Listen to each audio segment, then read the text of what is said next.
Frank Blas Jr. Good morning, Senator. Good morning, Chris. Good morning, Bree. Good morning. Good morning. Let's just get right into it. Familiar name. Obviously, you've been. This is not your first rodeo. I don't even think it's your second rodeo. Why'd you want to get back on the horse? I know. Why? Why? Were you pissed off too, or what?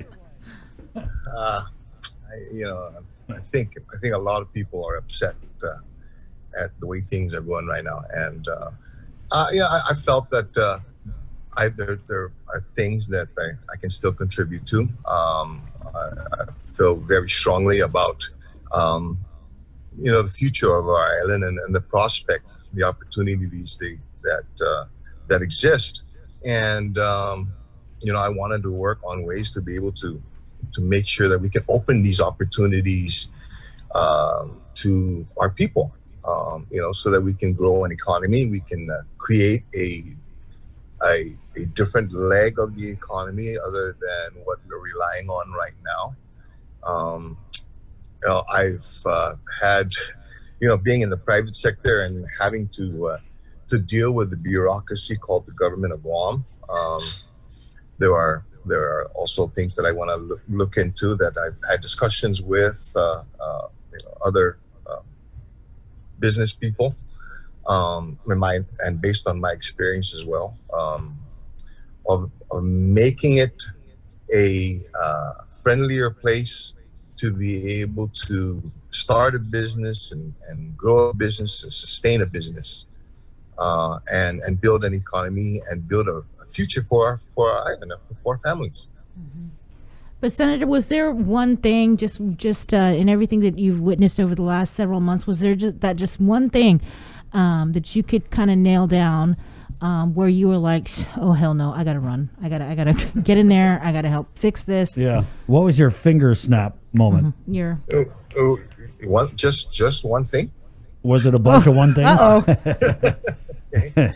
Well, I think most importantly is just the lack of initiative and the lack of, looking into what the possibilities are. This wasn't an earthquake that hit us. This was it's likened to a tidal wave or a typhoon, or maybe even a typhoon, where we saw this coming far in advance, at least, to be able to start to tidy things up, put things away, and build things. The case in point is the public assistance, unemployment assistance program. Okay, we all knew back in March, back in February, that there was going to be, as a result of this lockdown, there was going to be some disruption in business activity. There's going to be a disruption in the economic activity. There were going to be people that were going to be, temporarily at that point out of work. And there was discussions that were going on in Washington, D.C. of programs to mitigate the anticipated terminations or layoffs or hold on business activity. And it seemed like nobody here in leadership position wanted to communicate with the powers that be, or the individuals they know in Washington, D.C., to give us some type of heads up as to what we can expect or what we're going to need to do in anticipation for a number of these programs they were talking about. We waited until it was done, and then we said, oh, we don't have a program. We got to build it. And we were talking March 15 for a lot of people, and we didn't start building a program until May. We didn't stand up this program until late June, early July. In the meantime, you had all these individuals who were laid off, were locked down, who didn't have any means to be able to support their families, looking for some type of help, and it wasn't there. And that's what, if anything, that was the icing on the cake that was already baking in the oven for me to run. Well, let's talk about what else is on the table then, with this Democratic supermajority. I know I sound like a broken record. Accountability, transparency, sorely lacking from the Democrat for the most part. There's a couple shining stars for the lacking in the Democratic supermajority. How do you plan to hold these guys accountable if elected to a seat in the next Guam legislature? Well, Chris, I'm running on a mantra of basically restoring trust, confidence, and belief in a better Guam. And part of that is basically restoring the trust and the confidence and belief that the people of Guam should have in its legislature. Okay, in the body of people that they have elected to represent them. When you're talking about accountability and transparency, unfortunately, those words are thrown out or thrown into conversations more often these days than ever before. And it's a lot to do with the frustration that people have of, okay, what's happening? I'm here stuck at home. You're getting paid. I need to eat just like you. What's going on? And so, in searching for a lot of these answers and you're not getting it, there then lies the questions of accountability and transparency, so what we need to do and what I like to do is basically let's bring this back to the people. Before we talk about how the legislature is going to be able to help, we've got to rebuild the confidence and the trust in the people, in the community, that's what we're doing.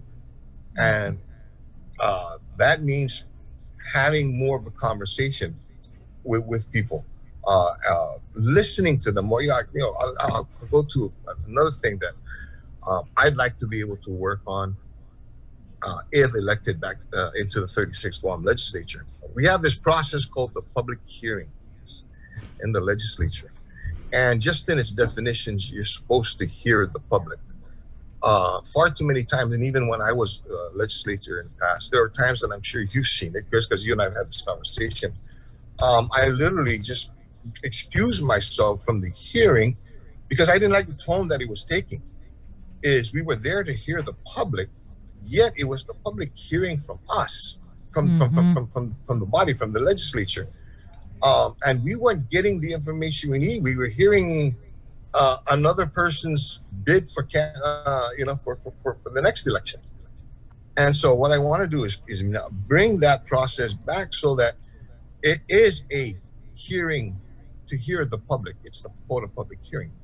I'd like to be able to bring, and maybe we can now elicit, and bring more people to the table in the community to be able to craft better legislation.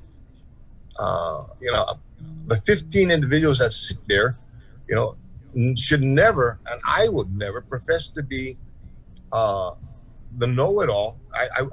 To know everything that's going to be talked about anything.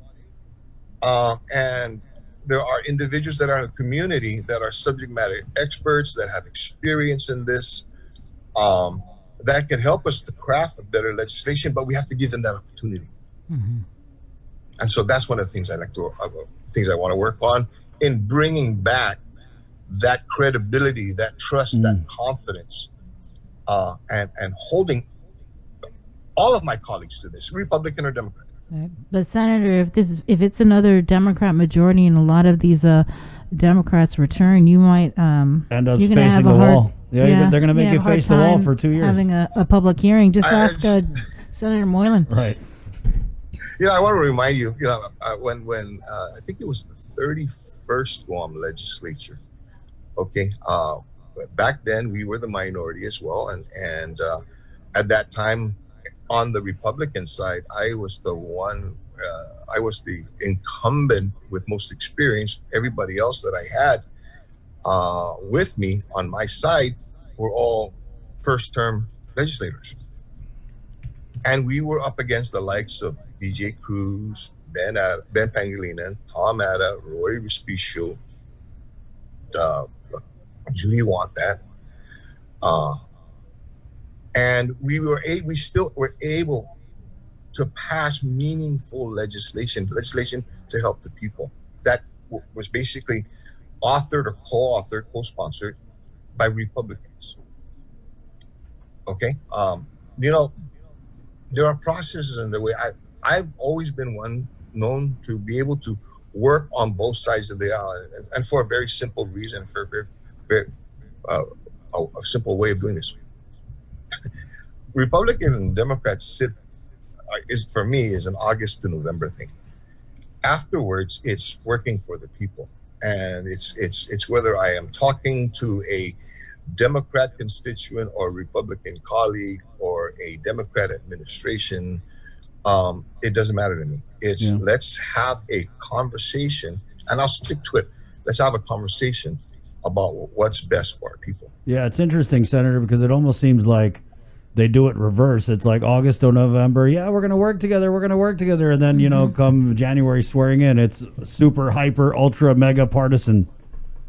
And we've seen that. It's petty. It's really petty. And I'm so disappointed because... And that's where it becomes petty. That's where it becomes petty and becomes unnecessary. Because if you look at it, we have a Democrat governor, a Democrat legislature.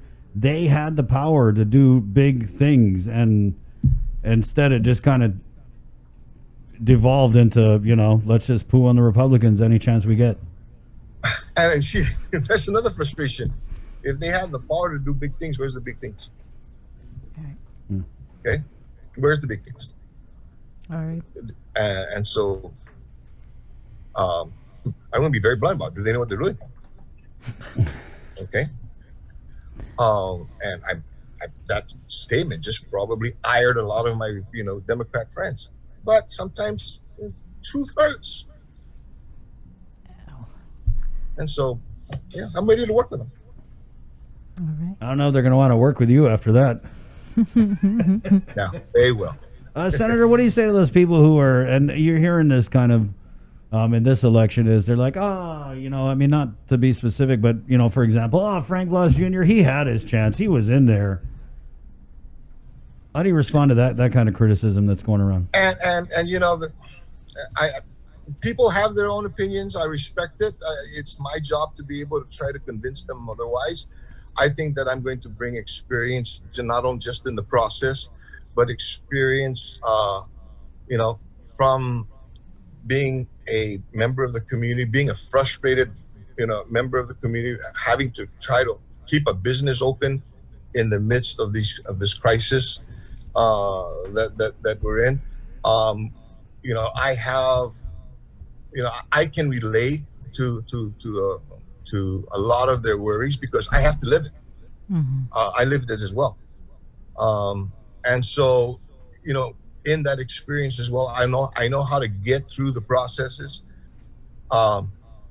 Here's another, statement that I'm going to make that I'm probably going to, cause, some of my Democrat friends, even my Republican friends, to say, what did you say that for? I found out that, this legislative body, any legislative body or any organization basically has what they call standing rules. Well, I found out in this legislature, standing rules means you have to be standing to make a rule. Because, sometimes I wonder, I sit and I listen every once in a while to what's going on in the legislature. I'm like, how do they get past that? Where's the rules when it comes to this? If there was anything that I was known for in previous legislation by my colleagues, is that even one colleague had made mention. He says, "Did you memorize that Robert's rule and the standing rule verbatim?" Mm-hmm. And I take that because that's my responsibility. In order to be able to play the game, I better know the rules. Right. And now what we have in this legislature is when you have a certain senator stand up and say, "Hey, that's not what the rules say." People look at them like they're an alien. They got 3 heads or something like. Point of personal privilege. Right. Point of personal privilege. I mean, that's so tired. Yeah. Let me give you a recent example. Okay, what happened to the rules here? One of the many times the legislature was called into emergency session. Normally, when you get called into emergency session, first off, it's to deal with an emergency, something that's urgent, something that may cause harm and compromise the safety of the community. That said, though, is that they were called in for this emergency session. They took a pretty long time to be able to deal with the emergency, but then they also found that, okay, since we're here, we might as well deal with these issues. We might as well deal with these appointments. I'm like, hang on, wait a minute. You were called in first to deal with an issue. Okay, deal with it in that emergency session. Everything else has to be dealt with in a separate session, in a separate proceeding. In an emergency session, you only deal with that emergency. What was emergent about having to confirm some of the appointments that were made had nothing to do with the crisis, but we just found it convenient to be able to do so. We might as well. And nobody raised an ire, nobody raised an eyebrow to this. The problem with this stuff is that when you start to do these things and you start to meddle with the processes, then what rules do you follow down the road when there is truly an emergent situation? Senator, we have 30 seconds. Okay. Well, first off, Chris and Bree, KUM staff, thank Jason. I know you're in the background there. Thank you very much for this opportunity. Again, like I said, I'm running on the mantra of restoring the confidence, the trust, and the belief in a better Guam, because I believe in a better Guam. You know, right now we got a lot of rebuilding to do. We've got to rebuild our economy. You know, we got to rebuild education. We got to build to now what is going to be the new normal, not the normal that we knew, the new normal. And in that process, the legislature has got plays an integral role in this to make sure it's done right. I want to be there. I want to be able to represent you. I need your help. I love your support. I need your vote. I'm asking you, please consider me Frank Blas Jr. Thanks, Senator. Thank you, Senator. Good luck. All right. Thank you very much, guys. You take care. Wash your hands. Safe. Okay. 9:54. Let's go right to it. Incumbent Senator on the Democrat side, Senator Kelly Marsh, Titano. Good morning, Senator. Ooh, I think you might have to